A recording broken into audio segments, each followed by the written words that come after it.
સુવિધાઓ વિશે પણ વાત થઈ રહી છે, ઘણી બધી ફરિયાદો પણ છે. કાકા, આપની પાસે આવી, શું નામ છે આપનું? આસપારભાઈ ગઢવી.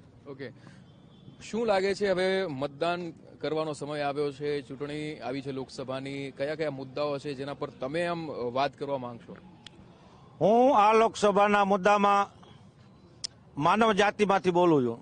હું કોઈ પાર્ટીનો માણસ નથી. તો મારી માંગણી એ છે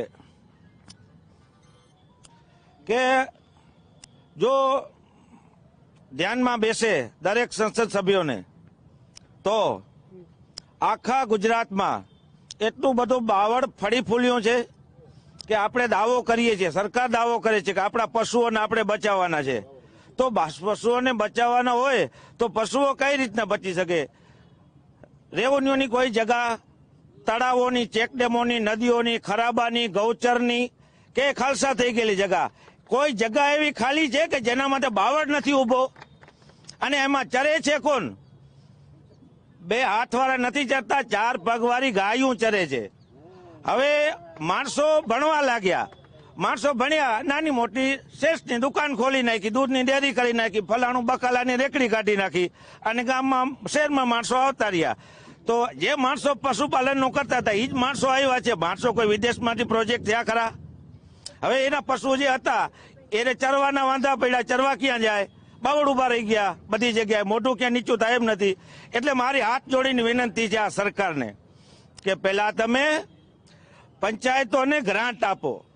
તલાટી, ગ્રામ સેવક અને સરપંચ એ ત્રણે મળી જોડીને નક્કી કરે કે આ ફલાણું ગામ છે, આનો સર્વે નંબર, આ ક્ષેત્રફળ આટલું છે, આમાં ખરાબાની, ગૌચરની, ખાલસા થયેલી નદીઓની, તળાવોની, ચેકડેમોની, રોડના કાંઠાની આટલી જમીન છે, એમાં બાવર કઢાવી નાખો. એની કલાકો તમે પંચાયતોને ફાળવો અને આ ત્રણ જણા મિલીજુલીને કામ કરે, બાવળ નીકળી જાય. ગાયું કોઈ દી અહીંયા શહેરમાં આવે નહીં. અહીંયા શહેરમાં ગાયું આવે, ગાયું જાય ક્યાં શહેર મૂકીને? અને અહીંયા આવે તો શહેરના માણસો હવે સુખી થઈ ગયા એટલે એને ગમતું નથી, એટલે બીજેથી જાય કોર્પોરેશનમાં, ભાઈ ગાયું પકડો. અને ધોરે દિવસે રાક્ષસી કૃત્ય જેમ થતું હોય એમ ગાયું પકડે અને એમાં ઠોકી બેસાડે ઓલા મોટા ટ્રેક્ટરમાં. હવે એ ગાયો માટે અહીંયા જ્યાં લઈ જાવ છો સીસીટીવી કેમેરો રાખો, જરા હિન્દુત્વનું પડ્યું હોય તો, કે ગાયું પછી ઓછી કેમ થઈ જાય છે? હા, વર્ક ઓર્ડર ક્યાં ના આવ્યા છે? આ માસ્ક ક્યાં જાય છે આ ગાયુંનું? કેમ ગાયું દિવસે દિવસે ઓછી થઈ જાય છે? ક્યાં દિવાળી આવે છે? પશુઓને ના દેશની સંસ્કૃતિને બચાવી હોય તો એક ગાય અને એક બેટી. હમણાં હું સાંભળું છું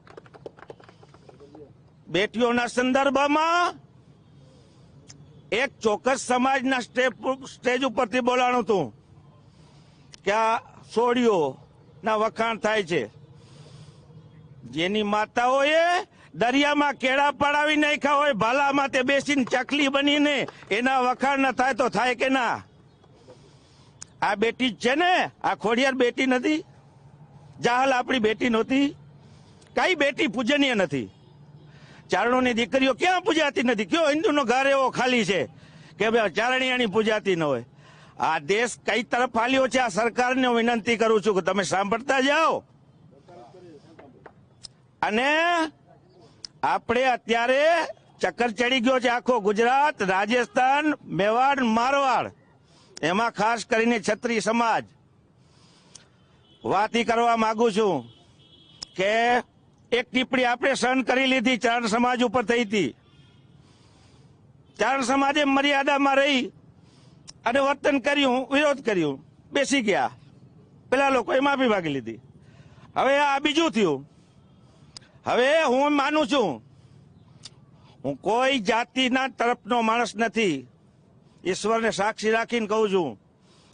પરસોત્તમભાઈ રૂપાલા એવા ફેલ માણસ નથી. ગુજરાતમાં એક વાણિયાને હટાડી લ્યો તો પહેલા નંબરના માણસ છે, છતાં એની જીભ કેમ લપસી ગઈ? જીભ કોપ લક્ષાવી દઈએ. આપણે કાયદા તરફ હાલીએ નહીં ને. આ શક્તિ અંદર કામ કરી રહી છે. જેની દીકરીઓએ જોહર ખેલી નાખ્યા હોય આ વ્યવહારની વાતમાં, એમાં ક્યાં વ્યવહાર થયો છે? જોહર ખેલાણા છે. ઇતિહાસના પાના તરફ કોક જુઓ. પણ રાજપૂત સમાજને હું વિનંતી કરું છું કે અત્યારે આપણે એક પર્વ ઉજવવા જઈ રહ્યા છીએ. આપણે રંક માણસો નથી, આપણે રંક રીસ રાખીએ. આઝાદીનો મોટામાં મોટો આ પર્વ છે. તો આ ધ્યાને રાખી ક્ષત્રિય સમાજે ક્ષમાની જોત પ્રગટાવી જોઈએ. બિલકુલ. ચલો, તો જે રીતે અત્યારે ઘણા બધા આપણી સાથે જામનગરના લોકો છે એમની સાથે પણ વાત કરીશું. ઘણા બધા મુદ્દાઓ અત્યારે ઉભા થઈ રહ્યા છે, ઘણા બધા સરકાર સામે આક્ષેપ લગાડવામાં આવી રહ્યા છે. શું લાગે તમને કે